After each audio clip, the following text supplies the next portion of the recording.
Hello student, આજે આપણે 12th કોમ્પ્યુટરની અંદર ચેપ્ટર નંબર 4 ઈ કોમર્સનો પરિચય વિશે આજે આપણે અભ્યાસ કરીશું. તો સૌથી પહેલો પ્રશ્ન થાય, ઈ કોમર્સ શું છે? તો ઇલેક્ટ્રોનિક દ્વારા જે કોમર્સ એટલે વ્યવસાય થતો હોય તેને આપણે ઈ કોમર્સ તરીકે ઓળખીએ છીએ. આ ચેપ્ટરની અંદર આવી જે ઈ કોમર્સ પ્રવૃત્તિ હોય એના વિશે આપણે ભણવાનું છે. ઇન સેન્સ પરિચય એનું લેવાનું છે. તો જઈએ આગળ.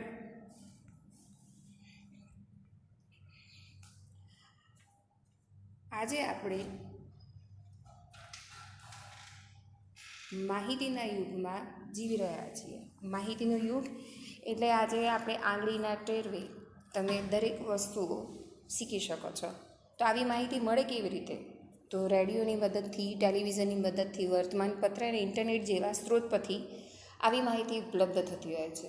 તમને આ બધી માહિતી, જેમ કે તમે કંઈ બી વસ્તુ ઇન્ફોર્મેશન લેવી છે તો તમે આવા માધ્યમો દ્વારા તમે ઇન્ફોર્મેશન લઈ શકતા હો છો. ઇન્ટરનેટ અને મોબાઈલ સાધનોને માહિતીનો ઉપયોગ કરવાની આપણી રીતો આખી બદલી નાખી છે. આજે હું અને તમે દરેક વસ્તુ ઇન્ટરનેટના માધ્યમ દ્વારા કંઈ પણ સર્ચ કરીને ઇન્ફોર્મેશન આપણે મેળવી લેતા હોઈએ છીએ. જેમ કે શૈક્ષણિક સંસ્થાની વેબસાઇટ હોય તો તેમાંથી તમને પાઠ્યક્રમનું વિષય વસ્તુ, વિદ્યાર્થી અને શિક્ષક અંગેની માહિતી પૂરી પાડે છે. જેમ કે આનું બેસ્ટ ઉદાહરણ લઈ લઈએ તો આપણી ગુજરાત બોર્ડની વેબસાઇટ, જ્યાં આગળથી તમને તમારા સિલેબસની બુક્સ મળી રહે છે, એના લગતી માહિતી મળી રહે, વિદ્યાર્થીઓની માહિતી ઇન સેન્સ કે તમે તમારું રિઝલ્ટ પણ જોઈ શકો છો. આ બધી જ માહિતી તમને શૈક્ષણિક સંસ્થાઓ ઉપરથી, શૈક્ષણિક સંસ્થાઓની વેબસાઇટ ઉપર મળી રહે છે. એવી જ રીતે વ્યવસાયિક સંસ્થાઓ તેમના ઉત્પાદનની વિશેષતાઓ, તેમના પુરવઠા અને ઓર્ડર બનાવવાની રીત વગેરે માહિતી પૂરી પાડે છે. આનું એક સરસ ઉદાહરણ લઈ લઈએ તો એમેઝોન લઈ લો, ફ્લિપકાર્ટ લઈ લો. આ બધી વેબસાઇટો શું કરે છે? તો એમના જે ઉત્પાદનો હોય એની વિશેષતાઓ શું છે, એનો પુરવઠો દેટ મીન્સ તમારા સુધી કેવી રીતે પહોંચશે અને એને ઓર્ડર લેવાની રીતો વગેરેની તમને માહિતી આપતું હોય છે. તમે એમેઝોન ઉપર કોઈ વસ્તુ પરચેસ કરી હશે તો આપને આના વિશે ખ્યાલ હશે. છેલ્લા કેટલાક દાયકામાં ખાસ કરીને તો ટેલિકોમ્યુનિકેશન અને સોફ્ટવેર તકનિકના ઘરખમ વિકાસને કારણે ઇન્ટરનેટ સંસ્થાઓનું ખૂબ જ લોકપ્રિય બની ગયું છે. ટેલિકોમ્યુનિકેશન એટલે આપણે 4G 3G વગેરેમાં ઘણા ફેરફારો આવ્યા છે. સોફ્ટવેર ટેકનિક દેટ મીન્સ અત્યારે બજારમાં ઘણા સોફ્ટવેર મળે છે જેની મદદથી તમે આ ખૂબ જ ઈ કોમર્સ એ ખૂબ જ લોકપ્રિય થઈ ગયું છે અને તમે સરળતાથી એનો ઉપયોગ કરી શકો છો. હવે આગળ જઈએ. ખાસ કરીને આ બધું ક્યાં વપરાતું હોય છે? તો બિલની ચૂકવણી, આપણે ઓનલાઈન કોઈ બિલની ચૂકવણી કરી શકીએ છીએ. બેંકના લગતા કાર્યો, ખરીદી વગેરે હેતુ માટે તમે એનો ઉપયોગ કરી શકો છો.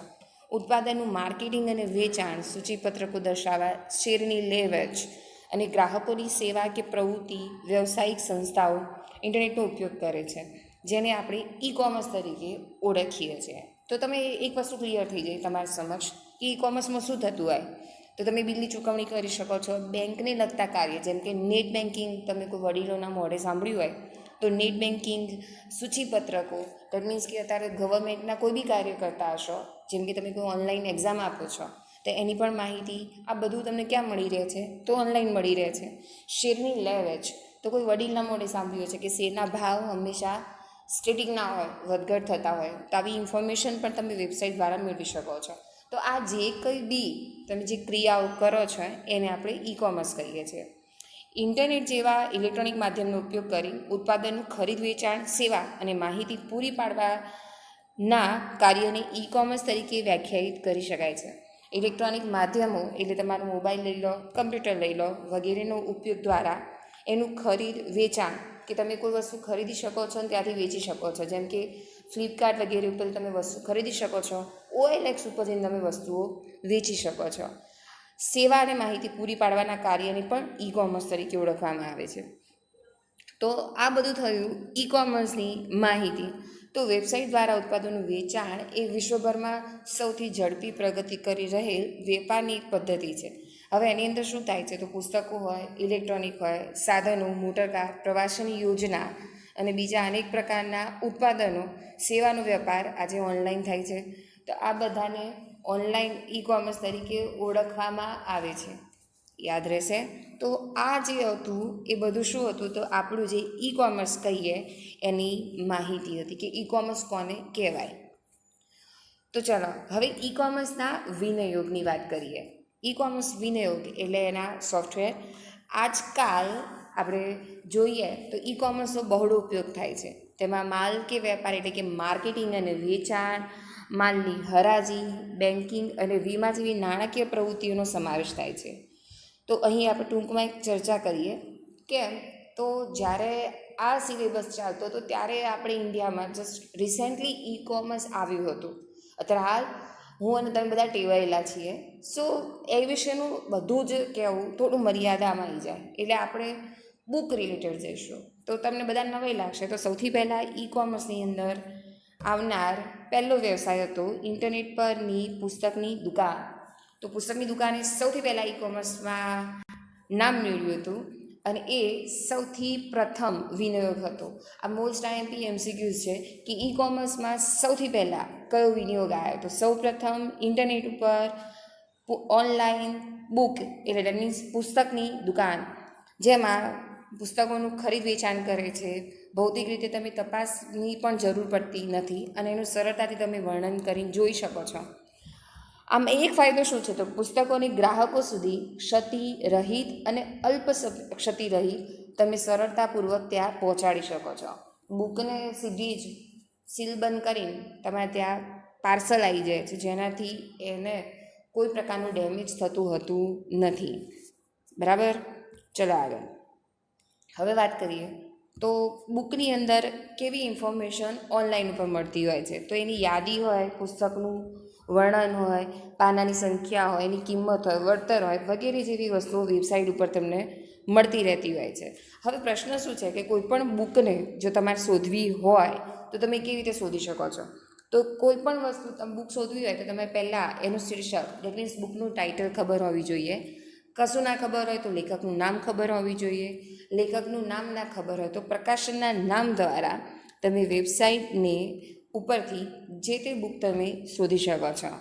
અને સૌ પ્રથમ જે બુકની જે વેબસાઇટ હતી એનું નામ હતું Amazon.com.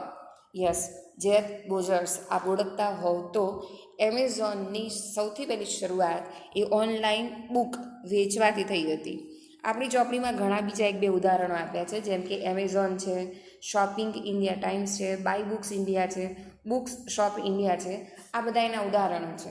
હવે થતું છે કે આ બધા ઉદાહરણો કેમ કહો છો, તો એના માટે કેમ કે એમસીક્યુઝ પૂછાય છે કે ઓનલાઈન પુસ્તકો વેચવામાં કઈ કઈ વેબસાઇટનો આપણે ઉપયોગ કરી શકીએ છીએ. તો એમેઝોન છે, શોપિંગ ઇન્ડિયા ટાઈમ્સ છે, બાય બુક્સ ઇન્ડિયા છે અને બુક શોપ ઇન્ડિયા વગેરે જેવી વેબસાઇટનો તમે ઉપયોગ કરી શકો છો. બીજી ઈ કોમર્સનો વિનિયોગ છે, એનું નામ છે ઇલેક્ટ્રોનિક વર્તમાનપત્ર. ઇંગ્લિશમાં આપણે કહીએ છીએ એને ઇલેક્ટ્રોનિક ન્યૂઝપેપર. તો આપણે બધા જાણીએ છીએ ઇલેક્ટ્રોનિક હોય એટલે માહિતી કયા સ્વરૂપે હોય, ડિજિટલ સ્વરૂપે.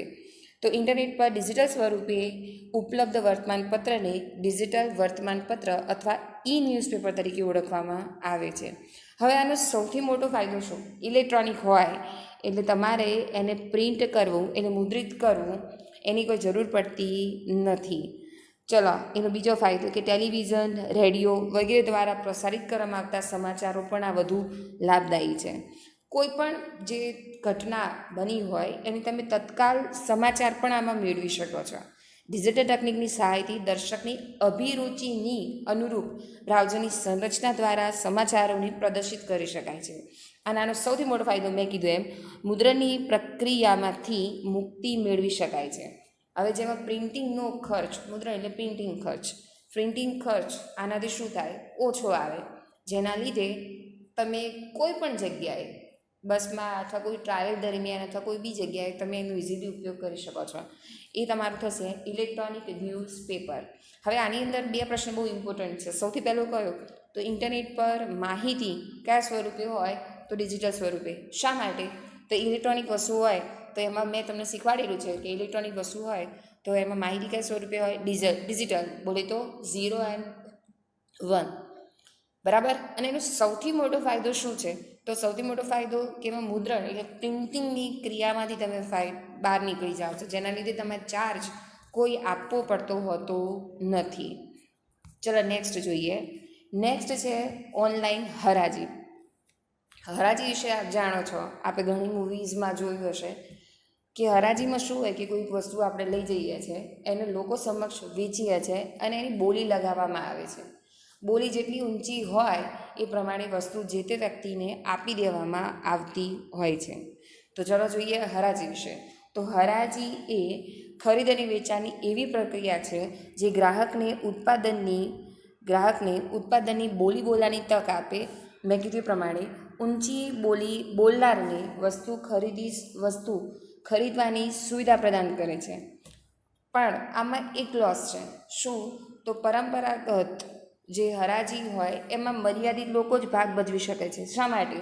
તો તમે કોઈ હોલ બુક કર્યો હોય અથવા તમને કોઈ કારણસર એવી સંજોગો વસાત તમને એટલી પરમિશન નાના રૂમની મળી હોય, તો એમાં એક જ સમય ધારો કે 30 કે 50 કે 100 વ્યક્તિ જ ભાગ લઈ શકે છે. આ એનો એક ગેરફાયદો છે. હવે હરાજીની પ્રક્રિયાને જો તમે ઈ-કોમર્સમાં તકનિકની મદદથી અમલમાં મૂકતા હોવ તો એનો ફાયદો શું થાય? તો જો ઇન્ટરનેટ ઉપર લોકોની સંખ્યા કેવી હોય? વધારે. એનાથી તમને ઓડિયન્સ પણ કેવું મળે? વધારે.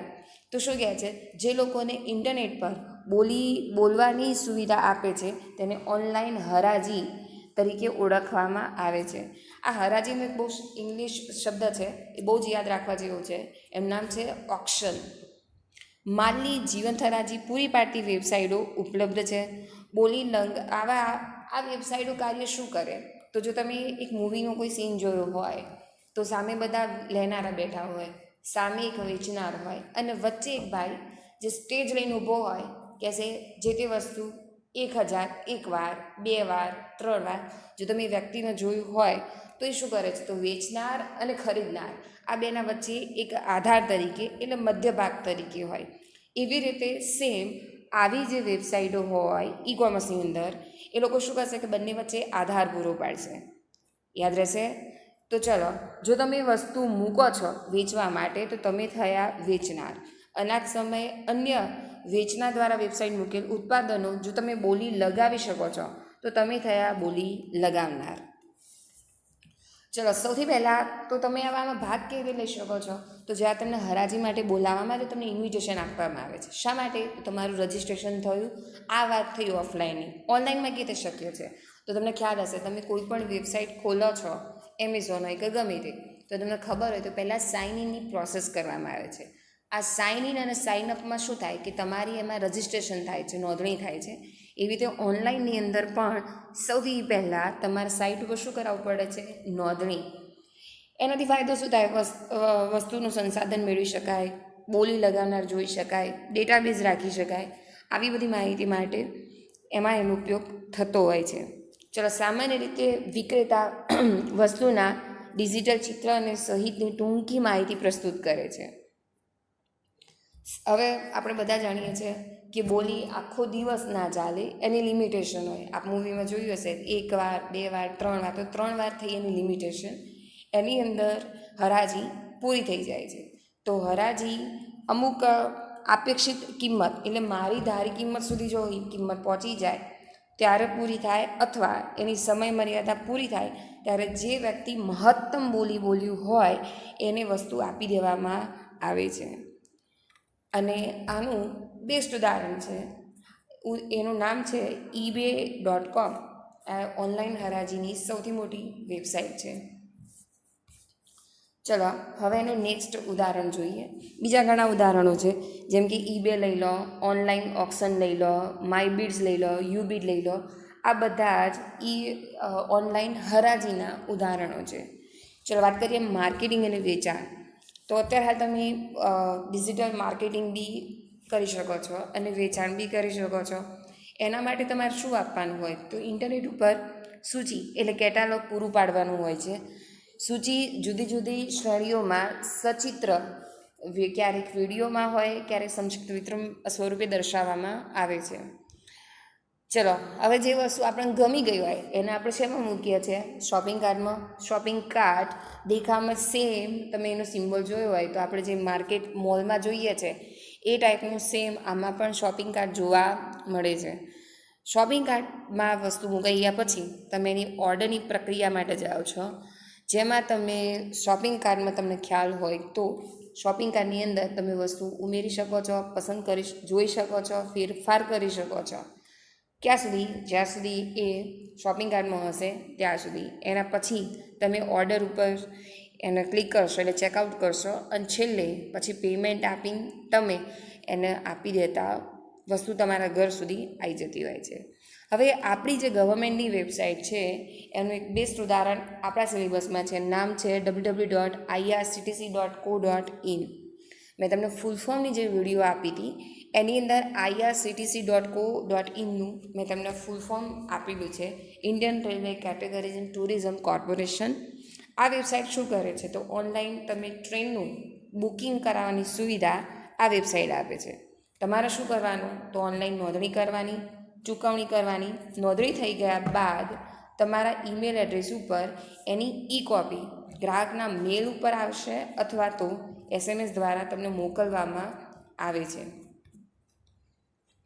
વાત કરીએ ઓનલાઈન બિલિંગની. ઓનલાઈન બિલિંગ એટલે મોસ્ટલી એવી સંસ્થાઓ જેના બિલ ગ્રાહકોની સંખ્યા વધારે હોય એ લોકો એમના ગ્રાહકને બિલ ઓનલાઈન મોકલે છે. તો એનું ઉદાહરણ છે આપણું BSNL. BSNL આપણે બધા જાણીએ છીએ, એમાં ગ્રાહકોની સંખ્યા વધારે છે. તો એ શું કરે કે એના યુઝરને બિલ ઈમેલ દ્વારા મોકલે છે. તો આવી સુવિધાને આપણે ઓનલાઈન બિલિંગ તરીકે ઓળખવામાં આવે છે. ચલો વાત કરીએ માહિતી સેવાની. ઘણી સંસ્થાઓ પોતાના કર્મચારીને સભ્યોને અદ્યતન માહિતી પૂરી પાડવા માટે ઇન્ટરનેટનો ઉપયોગ કરે છે. તેમાં શૈક્ષણિક સંસ્થા અને યુનિવર્સિટીનો સમાવેશ થાય છે. આપણે જાણતા હોઈએ બાકી બધી વેબસાઇટો કેવી હોય કે કસ્ટમર અને સામે વેપારી હોય, બિઝનેસમેન હોય, પણ માહિતી હોય એની અંદર ખાસ કરીને શૈક્ષણિક સંસ્થાઓ અને યુનિવર્સિટી એનો ભાગ ભજવે છે. હું તમે બધા જાણીએ છીએ એમાં માહિતી શું હોય? તો પરિણામ હોય, પ્રવેશ ફોર્મ હોય, પરીક્ષાનો કાર્યક્રમ હોય, બેઠક વ્યવસ્થા વગેરે હોય છે. પરિણામ હોય, સૂચનો અને સ્મરણો હોય, રિમાઇન્ડર, માહિતી સેવાઓ. આ બધી સેવાઓને આપણે માહિતી સેવાઓ તરીકે ઓળખીએ છીએ. ચલો સહાય સેવાની વાત કરીએ. સહાય સેવા એટલે શું હોય કે જ્યારે હું કોઈ વસ્તુ વેચી દઉં છું એના પછી હું એમ ના કહી શકું કે હવે હું તમારા ભાગ નહીં લઉં. મારે એ વસ્તુને, એ પ્રોડક્ટને જ્યાં સુધી ઉપયોગ કરતાં ચાલુ કરતા ના શીખે ત્યાં સુધી મારે એને સમજાવવું, આ ગાઈડલાઈન આપવી પડે. તો મેં એને શું કરી? સહાય આપી કહેવાય. તો ખાસ કરીને સહાય ક્યારે આપવામાં આવે છે? તો વેચાણ પછી ગ્રાહકોને ઓનલાઈન સહાય પૂરી પાડવામાં આવે છે. હવે ઘણા થતું છે આ ઓનલાઈન સહાય એટલે શું? તો ખાસ કરીને જે લાયસન્સ ગ્રાહક હોય, જેમને પરચેસ દ્વારા કોઈ ખરીદ્યું હોય સોફ્ટવેર, એ લોકો શું કરે? તેના અપડેટ્સ ડાઉનલોડ કરવાની સુવિધા આપે છે, હાર્ડવેરની સુવિધા આપશે, સોફ્ટવેરના ડ્રાઈવર્સ પૂરા પાડશે. તમે સોફ્ટવેરના ડ્રાઈવર્સ કેવી રીતે ડાઉનલોડ કરી શકો? તો તમને ખબર હશે, ઉત્પાદનનું પ્રકાર હોય, એનું મોડલ હોય, અને પછી તમે એને ડાઉનલોડ કરી શકો છો. જેમ કે મોબાઈલના ડ્રાઈવર્સ હોય તો તમે સૌથી પહેલાં શું નાખો છો? મોબાઈલનું કંપનીનું નામ, જેમ કે સેમસંગ, નોકિયા, આઈફોન કે જે હોય તે. પછી દરેક હોય એનું મોડલ નામ હોય, એના ઉપરથી એના રિલેટેડ ડ્રાઈવર્સ મળતા હોય છે. તો આ પ્રકારની સેવાને આપણે શું કહીએ છીએ? સહાય સેવા. ચલો વાત કરીએ નેટ બેન્કિંગ. તો નેટ બેન્કિંગ વિશે આપણે બધા જાણીએ છીએ કે આજના યુગમાં નેટ બેન્કિંગ એટલે ઇલેક્ટ્રોનિક બેન્કિંગ ઘણું પ્રચલિત છે, જેમાં તત્કાલ ચૂકવણી, સિલક એટલે ખાતાની જાણકારી, આ વગેરે કાર્ય તમે કરી શકો છો. ઇન્ટરનેટ દ્વારા બેંકના વ્યવહારોને અમલ કરવાની ક્રિયાને આપણે ઓનલાઈન બેન્કિંગ તરીકે ઓળખીએ છીએ. હવે આનો ફાયદો શું છે? આવા પ્રકારના પ્રશ્નોમાં ખાસ કરીને જવાબ આપેલ તમામ આવે. તો આમાં કઈ માહિતી તમે, નેટ બેન્કિંગનો ફાયદો શું છે? તો સૌથી પહેલું છે કોઈપણ સમયે ખાતાની સિલક જાણી શકાય, એટલે બેલેન્સ જાણી શકાય. એક ખાતામાંથી બીજા ખાતામાં રકમ તમે ટ્રાન્સફર કરી શકો છો. આવક જાવક માટેના પત્રકો એટલે સેલરી સ્ટેટમેન્ટની બધું જાણી શકો છો. સ્થિતિ અંગેની જાણકારી મેળવી શકાય. બેંકમાં ગયા વગર તમે સીધા જ એની બિલની ચૂકવણી કરી શકો છો. આ બધા કામ એમાં થશે. ચલો ભારતમાં ઈ-કોમર્સની કેટલાક પરિબળોએ ભાગ ભજવ્યો હતો, જેમાં એનું એક પરિબળ હતું કે ઇન્ટરનેટનું જોડાણ તમારી પાસે સારું હોવું જોઈએ. બ્રોડબેન્ડ થર્ડ જનરેશન, મેં કીધું જૂનો કોર્સ છે, ધેટ્સ વાય એની ઉલ્લેખ 3Gનો કરેલો છે. લેપટોપ્સ, ડોંગલ વગેરે જેવી ટેકનિક સરળતાથી થયેલી વૃદ્ધિના કારણે ઈ કોમર્સનું અસ્તિત્વ વધ્યું છે. બીજું, મોબાઈલ સાથેના ઉપયોગમાં થયેલો વધારો, ઉપલબ્ધતા, ઓનલાઈન વિગતો પૂરી પાડતી વેબસાઇટો જેવી કે eBay, ફ્લિપકાર્ટ, સ્નેપડીલ, એ બધા. તમે ઓનલાઈન પેમેન્ટ બી કરી શકો છો, જેમ કે પેટીએમ, જબોંગ, ઇન્ડિયા, મિત્ર, બધી વેબસાઇટો આવી, જેનાથી 80% ભારતીય ઈ કોમર્સ વ્યવસાયમાં માલ ખરીદતી વખતે તત્કાલ ચૂકવણીનો ઉપયોગ કરે છે. ખાસ કરીને લોકો સૌથી વધુ આ ચૂકવણીનો ઉપયોગ કરે છે. એનું નામ છે COD, આપણે બધા જાણીએ છીએ, કેશ ઓન ડિલિવરી. એનો ઉપયોગ સૌથી વધારે થયો. ઈ કોમર્સના ફાયદા જોઈએ. એનો પહેલો ફાયદો છે અવિરત સમય, 24/7 માટેની સુવિધા આપે છે. તમે કોઈપણ સ્થળેથી કોઈપણ સમયે તમે કોઈપણ વસ્તુ પરચેસ કરી શકો છો. બીજો ફાયદો છે એનો ઓછો ખર્ચ. ઇન્ટરનેટના વ્યવસાયિક ઉપયોગથી માર્કેટિંગ, વહેંચણી, ફોન ટપાલ, છાપકામ જેવી અનેક પ્રવૃત્તિમાં થતો ખર્ચ ઘટે છે.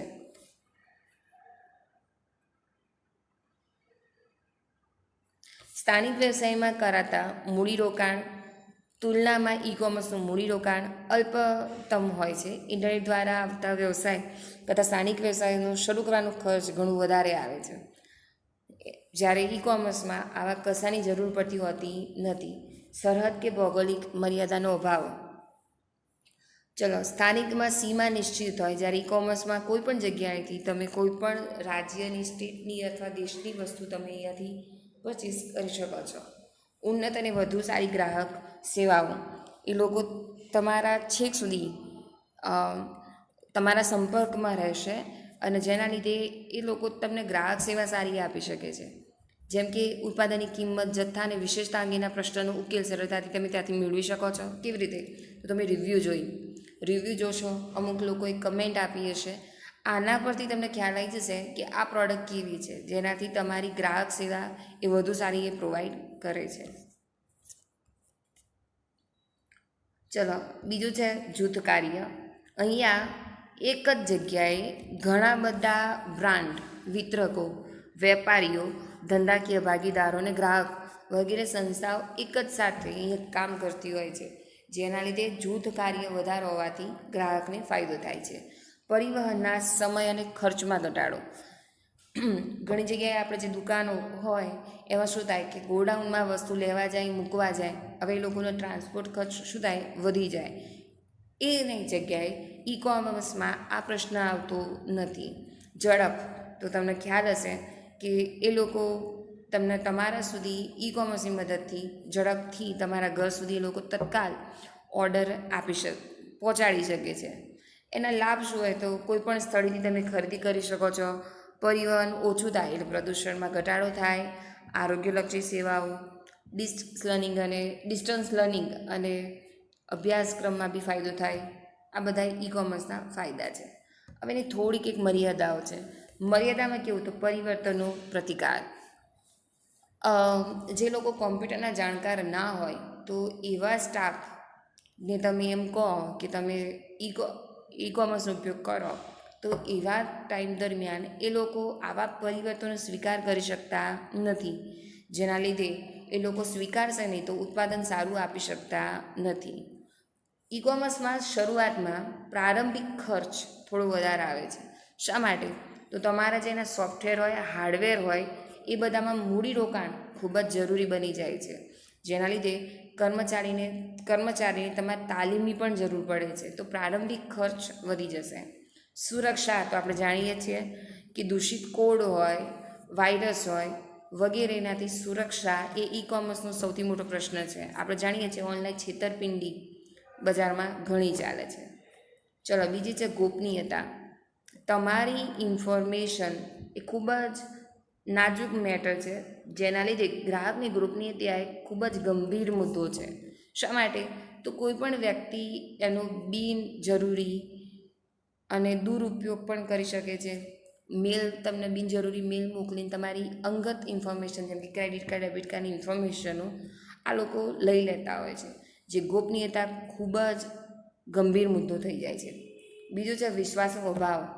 તમે કોઈ સામેવાળી વ્યક્તિને ઓળખતા જ નથી, એની પાસેથી તમારે વસ્તુ પરચેસ કરવાની હોય છે, જેના લીધે ચૂકવણી વખતે ઘણી વખત છેતરપિંડી થવાની શક્યતા રહે છે. એટલે સામેવાળી વ્યક્તિ ઉપર કોઈ વિશ્વાસ કરી શકતું નથી. ઉત્પાદનનો પહોંચાડવાનો સમય, જેમ કે તમે કોઈ ફળ, શાકભાજી અને નાશવંત વસ્તુઓ લેતા હોય તો એ તમારા સુધી ન પહોંચતા ટાઈમસર પહોંચી શકતું નથી, જેના લીધે એ વસ્તુઓનો બગાડ થતો હોય છે. તો આવા ટાઈમે તમે ઈ કોમર્સ ઉપર વસ્તુ પરચેસ કરવાનો વિચાર નહીં કરો.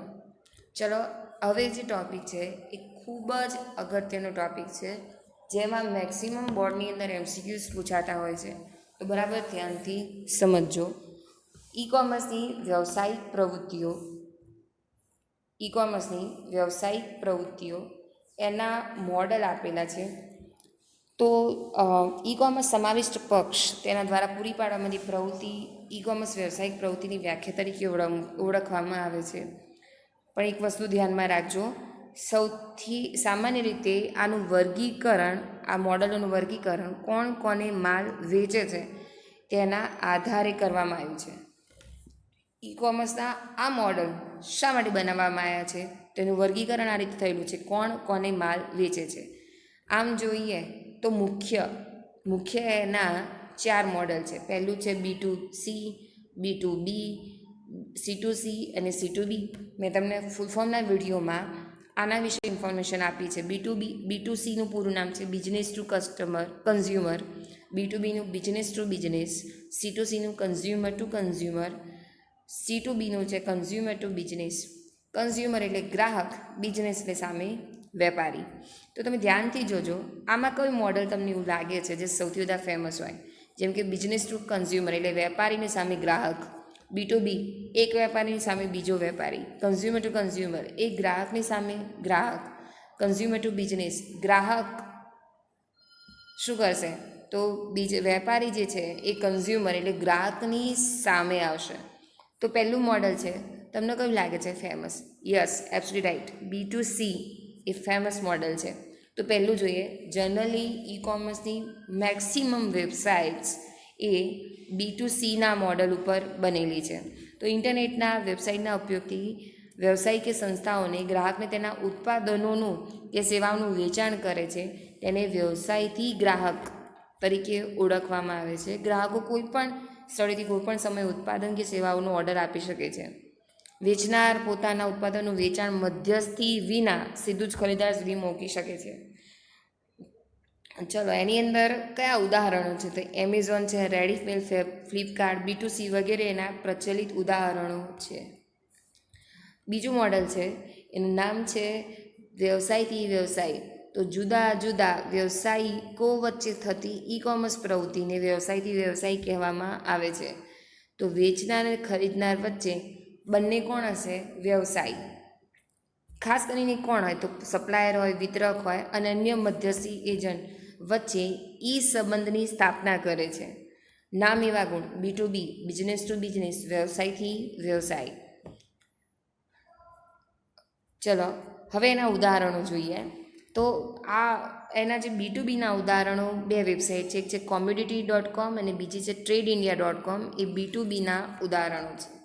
ત્રીજું મોડલ છે, એનું નામ છે ગ્રાહકથી ગ્રાહક, કન્ઝ્યુમર ટુ કન્ઝ્યુમર. તો અહીંયા 2 વસ્તુ ગ્રાહક હશે. તો ગ્રાહકો વચ્ચે થતી ઈ કોમર્સ પ્રવૃત્તિને ગ્રાહકથી ગ્રાહક પ્રવૃત્તિ તરીકે ઓળખવામાં આવે છે. જેમ કે આનું બેસ્ટ ઉદાહરણ છે ઓનલાઈન હરાજી, જેની મદદથી તમે C2C પ્રકારનું ઈ કોમર્સ કરી શકો છો. બીજા ઘણા ઉદાહરણો છે, જેમ કે eBay, OLX, ક્વિકર વગેરે C2Cના ઉદાહરણ છે. ચોથું મોડલ છે ગ્રાહકથી બિઝનેસ. આ ઊંધા પ્રકારનું છે. જોવા શું થાય છે? તો ગ્રાહક દ્વારા ઉત્પાદન કે સેવાની કિંમત નક્કી કરવામાં આવે છે. ગ્રાહકથી વ્યવસાય પ્રતિકૃતિ અવળી હરાજીને સમાવિત કરતી પદ્ધતિ છે. ગ્રાહકની અવળી કેમ? તો ગ્રાહક ક્યાં જશે? વેપારીના જોડે કિંમત નક્કી કરવા ત્યાં જશે. ચલો, એમાં શું થાય? એના ઉદાહરણો છે કે જ્યારે ગ્રાહક ચૂકવણી નક્કી કરવામાં આવે છે તો સંસ્થા નક્કી કરે છે કે સ્વીકારતું નથી. એનું ઉદાહરણ છે બીડ સ્ટોલ, જેટલી એ C2Cના ઉદાહરણો છે. હવે ઈ કોમર્સ વ્યવસાયિક પદ્ધતિમાં ગવર્મેન્ટે પણ પોતાના 1, 2, 3 મોડલો આપેલા છે. પહેલું છે સરકારથી વ્યવસાય, સરકારથી નાગરિક અને સરકારથી સરકાર. પહેલું છે સરકારથી વ્યવસાય, એને આપણે G2B કહીએ છીએ. સરકારથી નાગરિક એને G2C કહીએ છીએ. સરકારથી સરકાર એને ગવર્મેન્ટ ટુ ગવર્મેન્ટ કહીએ છીએ. તો પહેલું છે G2B, ગવર્મેન્ટ ટુ બિઝનેસ. હવે સરકારથી વ્યવસાય હોય તો વ્યવસાયિકો હોય એ બધા સરકાર પાસે જશે. સેવાઓ જેમ કે વેબસાઇટ પરથી સંસ્થાઓ સંબંધિત માહિતી જેવી કે વ્યવસાયની નીતિ, વ્યવસાય શરૂ કરવાની મંજૂરી, વ્યવસાયના સુયોજન વગેરેની માહિતી મેળવી શકાય છે. અહીં સરકારી કાર્યાલયોને લગતી વિવિધ ફોર્મ ભરીને રજૂ કરી શકાય છે. ઉદાહરણ તરીકે ભારતીય સરકારના કરવેરા વિભાગની વેબસાઇટ કઈ છે તો incometaxindia.government.in છે, જેમાં કરવેરાને લગતા તમામ નિયમો, વિવિધ ફોર્મ, કરવેરાના ઓનલાઈન રિટર્ન વગેરે ભરવાની સુવિધાઓ આપવામાં આવે છે. આ વેબસાઇટો ઈ ગવર્નન્સનો જ એક પહેલ છે. ગવર્મેન્ટ લાગે એટલે ઈ ગવર્મેન્ટ હોય.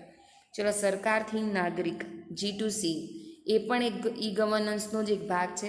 આ દરેક જગ્યાએ MCQs પૂછાય છે કે કઈ મોડલ એ ઈ ગવર્નન્સનો એક ભાગ છે. તો સરકારથી વ્યવસાય એટલે G2B, G2C અને G2G. આ વ્યવસાયિક પ્રવૃત્તિનો હેતુ સ્વતંત્ર નાગરિકોને સારી અને અસરકારક સેવાઓ પૂરી પાડવાનો છે. આ વેબસાઇટ જુદા જુદા સરકારી ખાતા, વિવિધ કલ્યાણકારી યોજનાઓ, નાગરિકોનો ઉપયોગી અનેક પ્રકારના અરજીપત્રકો વગેરેની માહિતી પૂરી પાડે છે.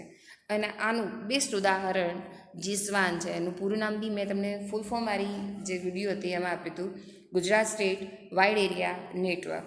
અને એની વેબસાઇટ છે jiswan.government.in.